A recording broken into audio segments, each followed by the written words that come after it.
Welcome to DNS news channel.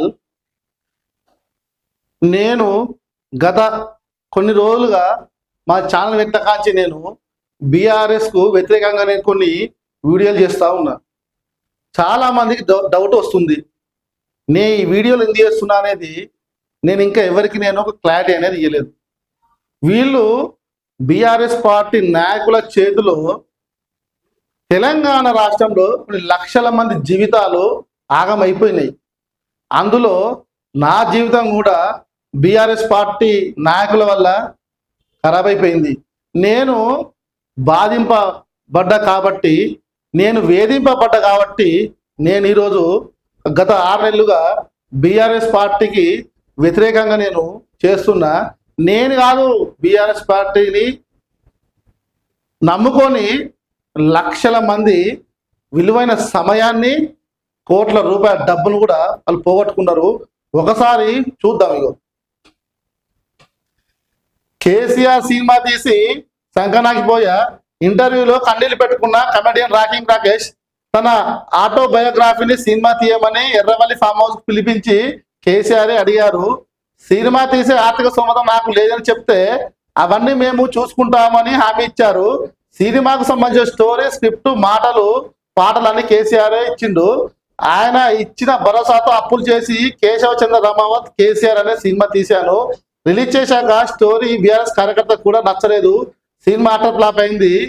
Release అయిన వారం తర్వాత ఇస్తున్న డబ్బుల కోసం కేసీఆర్ ఫోన్ చేస్తే ఎత్తడం మానేశారు. కేటీఆర్, హరీష్ రావు నమ్మి డబ్బులు అడిగితే క్రిమినల్ కేసు పెట్టి జైలుకు పంపుతా అన్నారు. ఆ రోజు నుండి ఈ రోజు వరకు కేసీఆర్, బీఆర్ఎస్ పార్టీల పేర్లు వింటే నా రక్తం మసులుతుంది. హాయిగా సాగుతున్న నా జీవితంలోకి వచ్చి నన్ను అప్పుల పాలు చేశారు.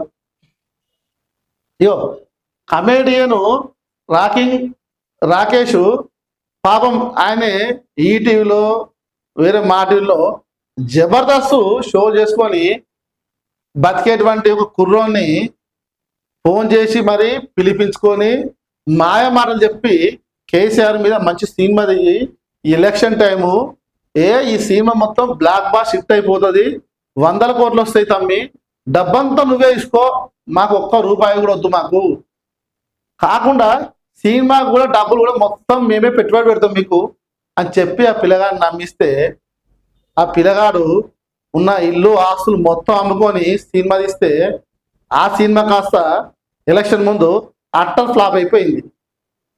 కేసీఆర్కు ఎన్నిసార్లు ఫోన్ చేసినా కూడా ఫోన్ లిఫ్ట్ చేయలేదట. కేటీఆర్ను, హరీష్ రావును ఫోన్ చేసి పైసలు అడితే, అరే నువ్వు మళ్ళొక్కసారి కనుక మాకు ఫోన్ చేసినావు అనుకో జైలు వేస్తాం బిడ్డ అని చెప్పి బెదిరించిరట. పాపం ఈరోజు ఆ పిల్లగాని జీవితం అనేది ఏమైంది? ఇలా తెలంగాణలో వీళ్ళని నమ్ముకొని లక్షల మంది సర్వనాశనం అయిపోయారు. అందులో వాళ్ళ కుటుంబ సభ్యులు కూడా ఉన్నారు. స్వయాన కేసీఆర్ కూతురు కూడా వీళ్ళు మోసం చేసిర్రు. మళ్ళొక్కసారి ఆ వీడియో చూద్దాం మనం.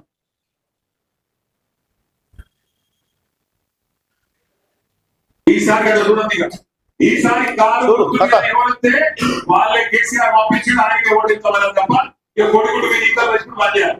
మంచోడా చెడ్డోడా గట్టిగా గుద్దాలి.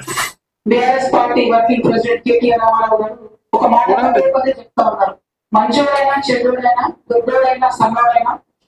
ఈసారి అట్లా చూడండి. ఈసారి కారు గుర్తు మీద ఎవరైతే వాళ్ళే కేసీఆర్ పంపించి ఆయనకి ఓడిస్తామని తప్ప ఇక కొడుకుడు మీద ఇంకా వేసుకుని బాధ్యారు. మంచోడా చెడ్డోడా గట్టిగా గుద్దాలి. BRS party working president KTR Ramarao గారు ఒక మాట పదే చెప్తా ఉన్నారు, మంచోడైనా చెడ్డోడైనా దొడ్డోడైనా సన్నోడైనా పొట్టోడైనా పొడోడైనా కారు గుర్తు మీద ఉంటాయని చెప్తుంది. మంచోడైనా చెడ్డోడైనా ఎట్లా ఉంటారు? ఎందుకంటే ఫస్ట్ ఆఫ్ ఆల్ చెడ్డోడైనా కూడా కేసీఆర్ గారు చేసామంటే ఉంటాయని ప్రజలకు చెప్పడం అందరూ కరెక్ట్ కాదు. అసలు చెడ్డ క్యాండిడేట్ ఎందుకు సెలెక్ట్ చేస్తున్నారు? ప్రజలకు పనిచేసే క్యాండిడేట్ సెలెక్ట్ చేయండి.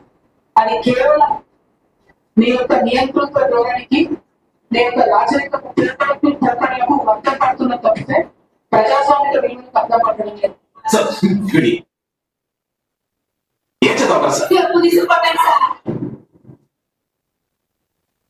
చూసారా, నేను గత కొన్ని రోజులుగా బీఆర్ఎస్ పార్టీకి వ్యతిరేకంగా వీడియో చూస్తుంటే ఇప్పటికి నన్ను చాలా మంది ఒక శత్రువుగా నన్ను చూస్తున్నారు. గవర్నమెంట్ కనుక మారితే ఫస్ట్ ఆర్డర్ వాళ్ళు నన్ను చంపేది నన్నేనట. నేను ఒకటి అడుగుదా ఉన్నా, కూట్లే రాయి తీయనట, ఏట్లో పోయి రాయి తీసినట. ఫస్ట్ నీ బిడ్డ జరిగిన అన్యాయాన్ని గురించి నువ్వు మాట్లాడి అక్కను పిలిపించి ఆ సమస్య పరిష్కారం చేయి. తర్వాత రామన్న తెలంగాణ రాష్ట్ర ప్రజలకు నువ్వు ఓటేయమని చెప్పు. బీఆర్ఎస్ పార్టీకి ఓటేయకని కవితక్కనే నిన్న ప్రెస్ మీట్ పెట్టి చెప్పింది. చేర్యాల మరియు జనగామ పట్టణ ప్రజలకు మరొకసారి నేను విజ్ఞప్తి చేస్తున్నా, దయచేసి మీరు ఎవరికి ఓటేసినా సరే కానీ బీఆర్ఎస్ పార్టీ మాత్రం మీరు ఓటేయకండి. ఈ విషయాన్ని పదే పదే చెప్తున్నాను. కేసీఆర్ బిడ్డ కూడా చెప్తుంది. దొంగలకు, లంగలకు, రౌడీ షీటర్లకు మీరు ఎందుకు మీరు టికెట్ ఇస్తుర్రు? ఈ విషయం నేను అడగలేదు, కవిత కడుతుంది. నేను కూడా అడుగుతున్నా, మంచి వ్యక్తికి టికెట్లు ఇవ్వండి. మంచి వ్యక్తి దగ్గర పైసలు ఉంటాయి కాబట్టి, దొంగ లంగ రౌడీ దగ్గర పైసలు ఎక్కువ ఉంటాయి కాబట్టి వాళ్ళకి టికెట్ ఇస్తే గెలుస్తారనే ఒక అపోహలో మా ఎమ్మెల్యే గారు నీకు టికెట్ ఇచ్చిండు. కానీ మళ్ళొకసారి మీరు ప్రజలారా ఆలోచన చేసుకోండి, ఎటువంటి వ్యక్తితో చూసుకొని ఓటేయమని చెప్పి సందర్భంగా నేను మీకు చెప్తున్నా. నేను